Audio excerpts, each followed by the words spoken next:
നിയമസഭാ തെരഞ്ഞെടുപ്പിൽ കരുനാഗപ്പള്ളിയിൽ ബി.ജെ.പി. വലിയ മുന്നേറ്റമുണ്ടാക്കിയതായി നേതാക്കൾ. അടുത്ത നിയമസഭാ തെരഞ്ഞെടുപ്പിൽ ബി.ജെ.പി. കരുനാഗപ്പള്ളിയിൽ വിജയക്കൊടി പാറിക്കുമെന്ന് നേതാക്കൾ പറഞ്ഞു.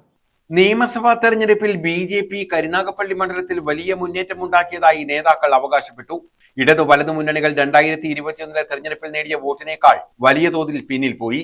2016 തെരഞ്ഞെടുപ്പിൽ ബി.ജെ.പി. 19,000 വോട്ടും 2021 12,000 വോട്ടും നേടിയ സ്ഥാനത്ത് 2026 വി.എസ്. ജിതിൻ ദേവിലൂടെ 32,121 വോട്ട് നേടി ബി.ജെ.പിയുടെ ശക്തി തെളിയിച്ചതായി നേതാക്കൾ പറഞ്ഞു. 2021 വോട്ട് നിലനിർത്താൻ LDF-ന് കഴിഞ്ഞില്ല. UDF-നും വോട്ടുകൾ കുറഞ്ഞു. ബി.ജെ.പി. തിളക്കമാർന്ന വോട്ട് വർധനമാണ് ഉണ്ടാക്കിയത്. ഇതിനെ സഹായിച്ച വോട്ടർമാരോട് നന്ദി പറയുന്നതായും നേതാക്കൾ പറഞ്ഞു.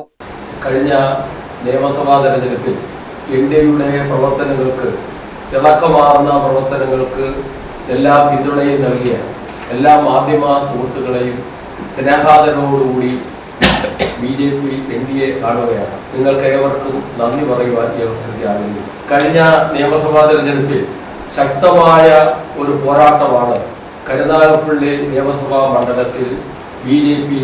NDA നടത്തിയത്. സ്ഥാനാർത്ഥിയായി പ്രിയപ്പെട്ട വി.എസ്. ജിതിൻ ദേവ് ഈ മണ്ഡലത്തിൽ പ്രവർത്തനം നടത്താൻ ലഭിച്ചത് കേവലം 25 ദിവസം മാത്രമാണ്. വളരെ വർഷങ്ങൾ കൊണ്ട് പ്രവർത്തന രംഗത്ത് സജീവമായി നിലകൊള്ളുന്ന നിലവിലുണ്ടായിരുന്ന സംവിധാനത്തിനെതിരായിട്ടാണ് ബി.ജെ.പിയുടെ തെരഞ്ഞെടുപ്പ് പ്രവർത്തനം ആരംഭിച്ചത്.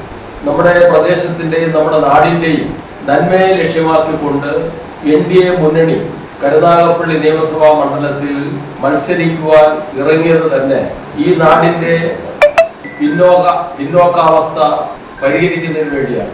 2031 തെരഞ്ഞെടുപ്പിൽ കരുനാഗപ്പള്ളിയിൽ ബി.ജെ.പി. വിജയക്കൊടി പാറിക്കുമെന്ന് നേതാക്കളായ വി.എസ്. ജിതിൻ ദേവ, NDA ചെയർമാൻ തൊടിയൂർ രാമചന്ദ്രൻ, മാലുമേൽ സുരേഷ്, മണ്ഡലം പ്രസിഡന്റുമാരായ R. മുരളി, ബിജു കിളിയന്തറ എന്നിവർ പറഞ്ഞു.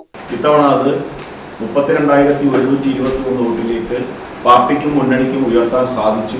അത്തരത്തിൽ ഒരു ശതമാനത്തിൽ, വോട്ടിന്റെ എണ്ണത്തിൽ ഏകദേശം 160% വർധനവ് ഉണ്ടാക്കി തന്നതിൽ, അല്ലെങ്കിൽ ആ വർധനവ് തന്നതിന് ജനങ്ങളോട് നന്ദി പറയുവാൻ ഈ അവസരം വിനിയോഗിക്കുക. അതുമാത്രമല്ല, കരുനാഗപ്പള്ളി നിയമസഭാ മണ്ഡലത്തിൽ ഭാരതീയ ജനതാ പാർട്ടിക്കും NDA-ക്കും മികച്ച രീതിയിലുള്ള വാർത്തകളിൽ പ്രാധാന്യം തന്നുകൊണ്ടുള്ള പിന്തുണയാണ് കരുനാഗപ്പള്ളിയിലെയും ഓച്ചിറയിലെയും മാധ്യമ സുഹൃത്തുക്കൾ തന്നത്. അതിന് എക്കാലവും കരുനാഗപ്പള്ളിയിലെ മാധ്യമ സുഹൃത്തുക്കളോട് കടപ്പെട്ടിരിക്കുന്നു എന്ന് പറയുവാനും ഞാൻ ഈ അവസരം വിനിയോഗിക്കുക. കരുനാഗപ്പള്ളിയിൽ ബി.ജെ.പി. NDA വോട്ട് തേടിയത് വികസനം പറഞ്ഞു. ഞങ്ങൾ ചർച്ച ചെയ്ത ഞങ്ങളുടെ മീറ്റിങ്ങുകളും ഞങ്ങൾ പറഞ്ഞ എല്ലാ വാക്കുകളിലും വികസനമാണ് ഞങ്ങൾ ജനങ്ങൾക്ക് മുമ്പ് ചർച്ച ചെയ്യാൻ തയ്യാറായത്. വികസനത്തിനാണ് 32,121 ആ ജനങ്ങൾ വോട്ട് ചെയ്യാൻ തയ്യാറായത്. സ്വാഭാവികമായിട്ടും ഞാൻ ഈ നിയോജക മണ്ഡലത്തിൽ ജനിച്ചു വന്ന ആളല്ല. ഞാൻ കുന്നത്തൂരിൽ നിന്ന് കരുനാഗപ്പള്ളിയിലേക്ക് താമസമായിട്ട് ഏകദേശം 2 വർഷത്തിനകത്തേ ആവുന്നുള്ളൂ. പൂർണ്ണമായും താമസം മാറിയിട്ട് 1.5 വർഷമേ ആവുന്നു.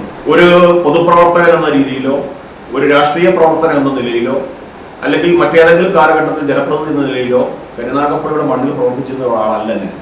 പക്ഷേ ചുരുങ്ങിയ കാലയളവിൽ കൊണ്ട് തന്നെ 32,121 ആൾക്കാർ എന്നെ ഉൾക്കൊള്ളാൻ തയ്യാറായി, എന്നെ പിന്തുണയ്ക്കാൻ തയ്യാറായി എന്നുള്ളത് എന്നിൽ ഈ നാട് അർപ്പിച്ച വിശ്വാസമായി കണക്കാക്കാൻ ഞാൻ ഈ അവസരം വിനിയോഗിക്കുന്നു.